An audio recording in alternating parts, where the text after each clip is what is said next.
everybody, and welcome to the first day of the Something Green virtual wedding fair brought to you by North London Waste Authority.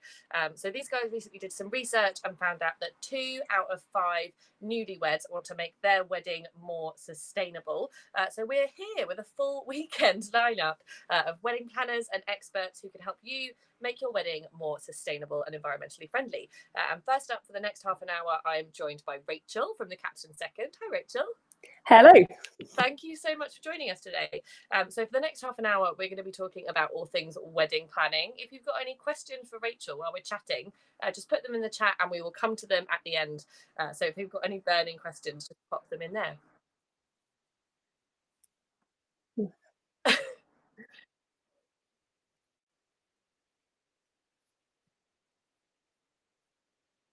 Could we just? I can hear myself on the live. If there's a way that we could, if we could pause that, that would be great. Thank you. Apologies for that, everyone. I could hear myself doing the introduction again. Rachel, sorry about that. Welcome. And my first question for you, looking at wedding planning, I'm wondering what it is that you do when you first talk to a couple. What are the first steps that you go through with them? Sorry, I'm also getting the feedback from your intro. It's nightmarish, isn't it? You can just hear another version of yourself speaking. Sorry, everyone. We'll come back to the questions in just a moment as soon as we've stopped hearing ourselves twice.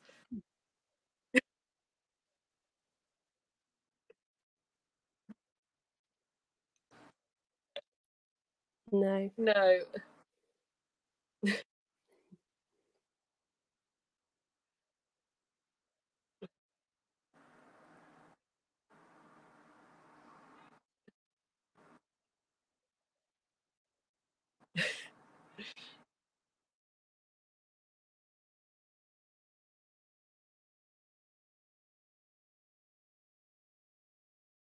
Shall we give it another go? Fingers crossed we're not going to hear ourselves again. Thank you for bearing with us, everybody, and sorry for the slightly shaky start. Rachel, my first question was, when you first meet a couple and you're starting to plan with them, what are the first steps that you go through?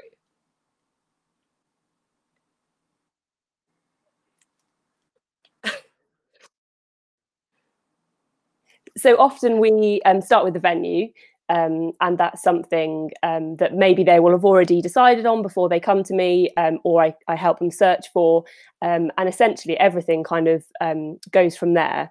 Once there's a venue, then we look at all the other suppliers, but really that's always the starting point. And what are some of the things that you think couples can have a think about if they're trying to be more sustainable, but maybe they don't know where to start? What are the first kind of questions they should be asking themselves? So again, I think this starts with the venue. There are obviously certain venues that just lend themselves to a greener celebration. So one where everything can take place in the same place rather than traveling between venues. Ones that might have heating and lighting that's renewably produced, and then it's just kind of getting curious about all your other suppliers, and basically just asking questions. Lots of suppliers will be quite upfront, on their website, about their kind of eco credentials, but also sometimes it's just a case of asking questions. For example, with caterers, where they're sourcing their ingredients from, what they're doing to reduce waste. And it's basically just being a bit curious and kind of taking the time to ask some questions. That's really interesting. And I'm wondering, when you're kind of going through this process with people, have you noticed more people coming to you for advice on sustainable weddings? Yeah, definitely. I think over the last few years, it's something that's, always been quite important to certain couples. But I think the awareness has really grown. And now it's something that is not kind of, there are couples who are interested in having a green wedding. It's kind of everyone appreciates that it's their responsibility. And I think in general, events can be quite wasteful in their nature. And so actually, just planning ahead and trying to do what you can has really become a lot more widespread now. And what else can people do? So you've got your venue, which, you know, you've had a look around and find something that might be a bit more sustainable. And then I assume that there's loads of other steps that people have to go through when they're, you know, sorting out their food, they're working out how their guests get there. And I'm wondering if you've got any kind of insights into what people can do in those stages. Yeah, so I think at every stage of planning, it's kind of, you know, digging a bit deeper into how you can make your choices more sustainable. So, you know, just a few examples with your flowers. You know, there are lots of florists who will only use British grown flowers, but you know, you can ask, you can select flowers that are in season, so that they're not having to be, you know, flown the whole way across the world. Um, and a similar thing with your catering. You know, if you're using things that are in season in this country rather than ingredients that are going to have to come, you know, all the way across the world. And I think with decor as well, that's a huge one, because I think, you know, between flowers and other decor, a lot does get chucked away, unfortunately, which is a real shame. Yeah, um, I was but thinking about this because I've been to some weddings where, you know, people have spent months and months, you know, hand making really beautiful decorations, and then everyone's a little bit drunk at the end of the night, and no one's really sure what's happened to them. yeah, So, do you have yeah, any advice for what people should be doing? Should we have a plan for that part? yeah, exactly. So I think, as you say, it's having a plan, because, you know, you can plan this beautiful day, but if you haven't planned for what's going to happen to all the things afterwards, and like you say, lots of people might be drunk, then you need someone that isn't drunk to take charge. So, you know, with the flowers, for example, I've seen couples who, if they have a big arrangements, that you know, the flowers will be perfectly good for a few days, Mm-hmm. and they're all collected together, and then they can be made into posies, small bouquets for the guests to take home the following day if they're having, you know, a kind of weekend celebration. um, or decor which just is reusable, you know, can be used to decorate at home. But it's just a case of actually having that plan and someone in charge to rescue everything, so it doesn't, because, you know, drinking aside, everyone's tired by the end of the day. Even, you know, your catering suppliers, for example, who are quite often the ones in charge of, you know, clearing down the tables and things, Mm.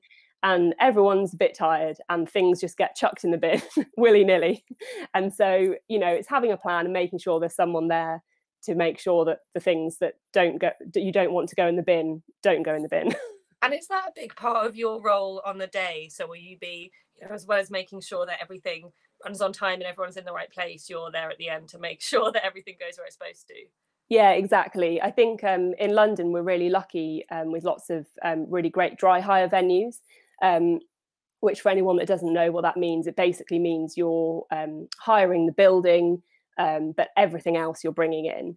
And so I think often I find my role is at the end of the day, just making sure that everything doesn't doesn't go in the bin. And I think it comes back to, you know, having someone who's you know, not spent the day indulging themselves at the wedding. Who, yeah, my only task is to make sure that everything that the couple want to keep is kept.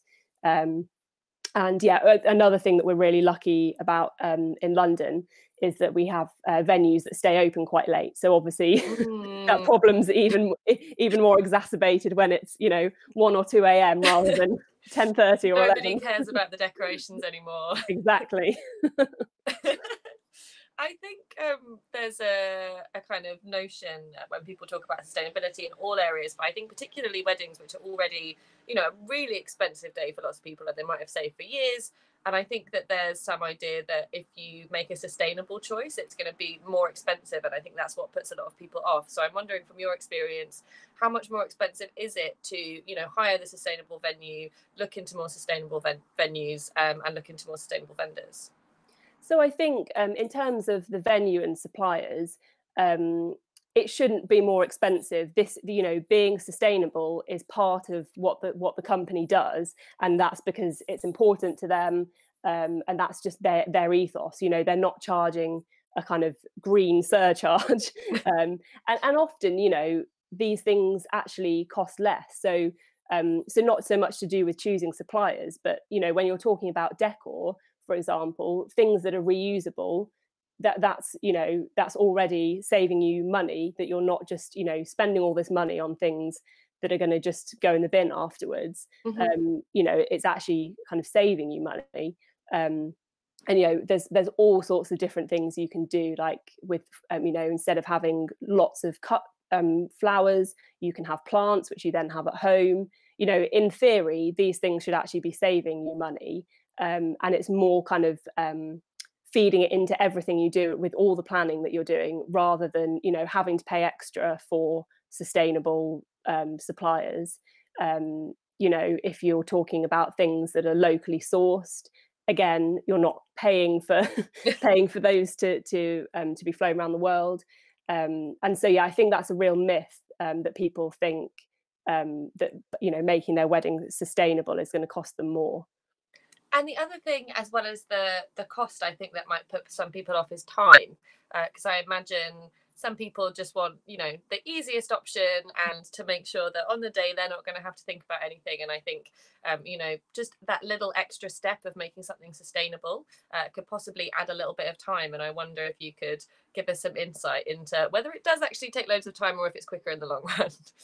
So I think, in the planning stages, it maybe does take a little bit of extra time, just to kind of be conscious of all the decisions that you're making, and kind of, with each choice thinking, is this the most sustainable option? But I think, in the run up, you're going to have these amazing suppliers who actually care about the environment, and, it kind of takes a life of its own from there. I think the initial choices potentially would take a little bit of extra time, but beyond that, it shouldn't take any longer. And I quite often work with couples and do a sort of one-off session where it's kind of a general planning help, but also kind of checking all the options and seeing if there's anything that we can do to make it a bit greener. And once that's done, then it shouldn't take any extra time. Yeah, it's just that little bit at the beginning, which Yeah. actually I think is the same for most sustainable things, right? It's just that little extra bit of thought right at the start, and then after that, it's easy. And you were talking there about the vendors, and I'm sure that there's, like a wealth of amazing companies who are working all across the country to deliver weddings. And I was wondering what kind of questions couples should be asking their suppliers if they want something a bit more sustainable, but they're not really sure how to broach the subject, or they're not sure what to ask. So I think it really comes down to a very basic questions about, what do you do to sort of mitigate your your impact on the environment, and any supplier that is even vaguely interested in being sustainable will have a sort of, they will have conducted a sustainability review, and they'll have the answers. Um, there's obviously specific questions you can ask depending on the supplier. So for example, with catering, it would be, where do you source your ingredients from? How do you try and reduce plastic and waste? But basically, any good supplier that kind of cares about the environment should have already, should already have those answers. Yeah, that's really helpful. So you need to just look for somebody who's got that page on their website which says, this is what we've been doing, and this is our kind of sustainability strategy. My next question was about the guests. So I was wondering how far people go if they're trying to plan a sustainable wedding. What's the etiquette in? Can you ask your guests to wear something that they've worn before rather than buying something new? Can you ask them to think about how they're traveling sustainably? How far can you go in getting people to the venue? Yeah, so I think obviously with guests, it's always a bit of a tricky one, because you can't control, everyone's sort of behaviour. But I think you just have to sort of help people. So you mentioned transport. You might want to put on transport. For example, if you are having your ceremony and reception in different places, to put on transport so that you haven't got 100 people in 50 cars, driving between the two. And even if you want to ask them to pay for it, or you subsidize it slightly, the fact that it's arranged definitely goes a long way, I think, with sort of wrangling guests. You have to make everything super easy for them, and even if that they have to pay for it, the fact that it's arranged really helps. And obviously, you know, it comes back to just having a plan. And if these are things that you've thought of in advance, rather than just, you know, the day before thinking, oh, actually, how are the guests going to get from one place to another? And, you know, then everyone's driving, and it's just, again, having a plan, really. Yeah. I went to a really beautiful wedding once where they paired up the people who didn't have cars with, you know, some older relatives, so like aunties and uncles who had 3 spaces in their cars, and No. then we all got cards with facts, and we had to try and say that whether they were true or false, so that we could get to know each other by the end of the car journey. Which See, I thought, that's an example of brilliant, you know, pre-planning and excellent thought. planning, Yeah. but also a really nice way to get the awkward bit over, where, you know, you've got relatives and you've got friends from different groups and nobody really knows Yeah. each other, so that opportunity to just throw everyone together really quickly. Yeah, definitely. I mean, I've definitely been to weddings where I've just had to bundle into a car with someone I didn't know. So the idea of having that kind of icebreaker is ideal. I wonder if you can give people, I guess, a little bit of inspiration from some of the weddings that you've been to. Are there any highlights, you know, where somebody's planned something really beautiful, or you've looked at something and thought that is amazing and you should spread it to everybody? If there's any kind of your top 3 moments where you think you've had a really beautiful moment at a wedding. So I think coming back to kind of London venues, there's a real opportunity there for really different celebrations, you know, that aren't necessarily so traditional. And I did a brilliant wedding where the couple had a sort of concrete and green theme, which you know, probably for some people sounds a bit, you know, out there, but it was so beautiful. The one of the partners was he worked in kind of construction, and so had produced all these brilliant concrete kind of table centers, and essentially they just used potted greenery rather than cut flowers. You know, the bride had a bouquet and things like that, but it just really, it was different, and it just, you could, it wasn't one of those weddings where the sustainability was sort of, you know, hidden in the background. You could just see that you know, at the end of the night, I picked everything up and I put it in their van, and it all went home with them, you know. So I think that was definitely one of my favourites. And I've also seen a wedding where the couple, it was a weekend celebration, and they had a sort of flower bar the next day, which is a really beautiful way of reusing the flowers. You know, something for people to take home. And I just think it's those little touches like that that kind of, you know, they prevent the waste, but also it's just a really lovely touch that guests really appreciate. Yeah, that's really wonderful. I like concrete and green. I'm going to have to steal that. I'm going to lock that away in the back of my brain. Yeah, it was so beautiful. And I think, yeah, again, you know, kind of an industrial London, you know, vibe. It's amazing. Yeah, that's really lovely. Then my next question was going to be about whether you think weddings have got bigger over the last few years, because I think that there's a real pressure at the moment to, you know, put on this incredible show and have lots of things for your guests to take home and have things to do during the day, and to plan, you know, the best day of your life in a really massive celebration in a way that I don't know if that pressure has always been there and you could kind of opt for something simpler. And I'm wondering if you know any guests who have planned that perfect simple wedding where they didn't need to kind of pull out all the stops. Yeah, so I think probably in the last decade or so, you know, it's basically the internet and Pinterest that have, you know, made this kind of, I wouldn't say pressure, but you can literally see all of the ideas that have ever been had and ever been executed. And so I think it's more that whatever you're planning, you think, oh, but I could do that, I could do that. And it's almost overwhelming. Mm-hmm. You know, decades ago, you would have got some bridal magazines, you would have used the florist that was in the town that you lived, and you know, you would have shopped for a dress in that town. There just wasn't all the choice. So I think now people have all this choice, but I almost think there's a bit of a kind of not backlash, but people are starting to kind of wheel back the other way now. And I think especially with the last year or so, with COVID, obviously, people have been forced to, if they want to have a wedding during this time, have a smaller celebration. And I think for some people, they've really realized that actually, you know, it's that smaller group that's important to them. It's everyone being there, and actually they don't need all the bells and whistles.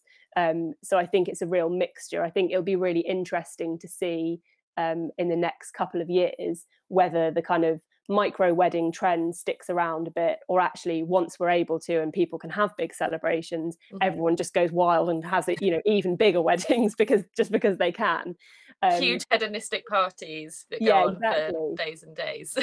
And I think also with, you know, with smaller weddings, it's kind of much simpler and easier to make them green, because obviously, you know, you have potentially fewer people, you have, you know, not all the bells and whistles, and it's quite easy to make it green. But I think it is still possible to make the bigger weddings sustainable. It just requires a bit more thought. Which I guess is where you come in to be able to, you know, help people with those questions and give them ideas of things that they might not have thought about or spoken about. Exactly. I think it's a case of kind of trying to weave it into your planning as a whole, rather than it being this kind of separate add-on that you kind of, you know, make your choices, book things, plan things, and then suddenly think, hang on, how, you know, is this actually particularly sustainable? We've just got, for everyone watching, we've got about 9 minutes left. So if you've got any questions for Rachel while she's still here, then please comment them below and I will get round to as many of them as I can. And then I've got another session coming up at 12, which I'll tell you about in a little bit. But Rachel, I was wondering if you could tell us about Capston Second, because that's the business that you run. So you're helping people plan their sustainable weddings. So how long have you been doing that? So I've actually I've worked in events ever since I you know finished uni, but I've been running the Capston Second for 7 years now. So I've done lots of different weddings, seen it all, and I think I kind of offer a complete planning service. But actually, I find that generally my couples are kind of you know, they're stylish and they're creative and they want to do lots of the planning themselves. You know, I very rarely do kind of a full planning service. And actually, the thing that I get a lot out of, and hopefully my couples do as well, is kind of just offering this, you know, one-off planning sessions and on-the-day coordination, basically. And I think kind of in terms of the sustainability thing and just in terms of general stress levels, you know, people, as I say, they want to plan themselves, they want to make the choices themselves, they don't want someone coming along and you know giving them a scheme and all of that. It's just sort of help and support. I think especially when people first start, I get them just basically being like, I don't know where to start, help. But I think, yeah, that's what I love about what I do, is I can offer this help. It's completely kind of bespoke and flexible. So if people are just, you know, midway through planning and having a bit of a panic, then, you know, just I can have a 2-hour session with them and just kind of sort through everything. Which I think is really important, because you were talking earlier about, you know, Pinterest and all of these amazing things that you can look at. But I think that choice becomes really overwhelming when you first sit down to plan something, because the enormity of all of the different choices that you can make is just too like overwhelming for people. So to be able to sit somebody down and, you know, ask them the questions like, how are you going to move everyone from one Yeah. place to another, which might not be the first thing that people think about when they sit down to plan something. Exactly. I think, you know, most couples I work with haven't planned a wedding before. And so, you know, it's not rocket science. People plan their own weddings, but often there just are these seemingly little things that they haven't necessarily thought of, that actually it's very easy for me to bring up and we sort. Whereas actually, if they'd got to the day and not thought about it, it would have been a big logistical problem. So, so yeah, it's basically troubleshooting.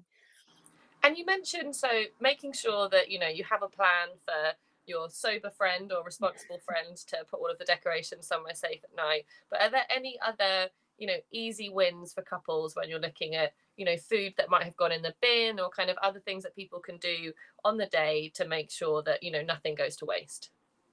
Yes, I think, as you say, it's basically having someone that's responsible for that, because you can have all these plans for, you know, the evening food, if that's a sort of more of a buffet style. Oh, we'll save that and then we can have it the next day. But actually, unless you've told someone to do that, then you know you just don't know. And you know, often you know, that's something the caterers would take care of, but it's just communication, essentially. I think, yeah, when I kind of think about reducing waste on the day, it basically comes down to making sure people don't chuck stuff in the bin because they can't be bothered to do anything else with it. And so, yeah, I just think it's all about communication there. Amazing. I think that's a really nice note for us to finish on. Communicate with everyone, communicate with your vendors, and make sure that you have a plan for things that happen at the end of the night. Thank you so much for coming and talking to us. This is really nice. Yeah, no worries. Thanks for having me. And if people want to come and find out more about your service and what they do, where can they find out about you? So I'm on Instagram, Capston Second, which is CAPSTON, and then the word second. And then my website is capstonsecond.co.uk. And I'm always at the end of the phone for any inquiries and queries. And dealing with dramas, I assume, is a lot of what you do as well. Yes. I mean, we plan to not have dramas, but unfortunately, as beautifully planned as everything is, things do crop up on the day, and that's what I'm there for, so that no one else has to be troubled by it, and they don't even need to know it's happened. So if you are midway through planning a wedding, or if you're currently having a crisis, call Rachel. She'll be able to help you out and help you plan something a little bit more sustainable. That's the end of our first session for the Something Green Virtual Wedding Fair, but I'm going to be back here at 12. And we're going to be talking about wedding dresses. So we've got somebody from the Sustainable Bride coming to talk to us, and we're going to be looking at how you can kind of remake dresses, looking at how you can find the perfect vintage piece, and how you can find the one. So please come and join us at 12 p.m. That's all we've got time for. I've just been told that there are actually questions in the chat, but I can't see them on my screen. This is the magic of technology. The first time that we have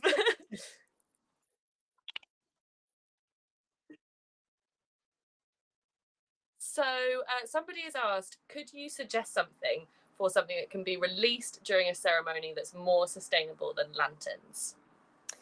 Yeah, so lanterns used to be massively popular, but then I think everyone realised that they don't just disintegrate into the air; they end up in a cow's field somewhere.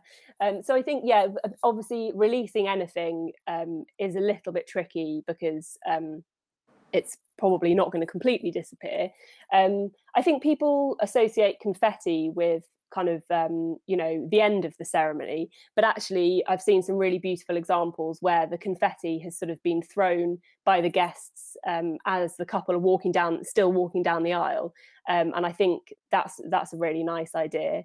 You can get lots of confetti that's made from real, dried petals, which is obviously biodegradable. And actually, there are companies which do it's called flutterfall. So it could even be kind of thrown from a height, and the shape of the petals mean that it really takes a long time to fall. It's not the kind of traditional confetti that everyone always ends up throwing at people's faces instead of throwing it up in the air. So yeah, I think that's an idea. That's a really good question, actually. I mean, there's obviously the dove option. I mean, I don't know. That's obviously more of an animal welfare issue than the green. Have you been to a wedding where doves have been released? I haven't, actually. I think it's I guess it's sort of digging down into what you want to achieve with the release. As I say, confetti's potentially a good idea, but it depends if you're wanting to sort of symbolize something a bit more. But yeah, that's a really good question, actually, and I would be interested to hear about options that will completely disappear when they're released. If anyone's got any ideas, put them in the chat. And now we're in this kind of magical tech land. I can see lots of different people, and I'm going to ask if we've had any other questions in the chat. Are there any green accreditations for venues? I think that's a really interesting one, because accreditations can be really confusing because there are so many different kinds for different things. Yeah, so I'm not actually aware of a sort of blanket accreditation. As I said earlier, I think it's really just asking the questions, because even if a venue hasn't got any kind of credentials, just asking some questions about the way they operate, you'll very quickly understand whether it's green or not. Thank you so much. And one last question. We've got 1 minute before the end. We can sneak one in. I think that the tech is failing us on this one. I can see people's mouths moving. Yeah, that's a really good one. So, any ideas for plastic-free decorations? I know a lot of people have been trying to think about reducing the plastic in all areas of their life, and the wedding is no exception. Yeah, so I think my big one with this is using decorations that are reusable. So I really think often it's a great idea to have kind of big pieces of decor rather than like fiddly little bits. That's kind of where the plastic comes in and where it's basically single use if it doesn't get taken away by guests. I'm talking about sort of big neon signs or a wooden kind of displays, like really big things that can be reused and create a huge impact just with that one thing, rather than having lots of kind of fiddly little bits that end up getting thrown away. And I'm assuming this is the kind of thing that you can borrow as well if you don't have it at home, right? So you can see what your friends have, what people might have used for previous weddings, what your auntie has in the attic. Exactly. I think like some of the really special weddings I've been involved in, the couple have kind of sourced everything from family and friends. They've borrowed things, even down to kind of candlesticks and decor for the table. So yeah, there's obviously the borrowing option, and also there's just a huge number of hire companies that offer all down from tiny little things for the table to huge ceremony backdrops. And I think sometimes people are slightly reluctant to hire because obviously it's money that you're not getting anything, you're not keeping anything, but really it's worth it to kind of have that impact on the day, but know that none of it's going to be wasted ultimately.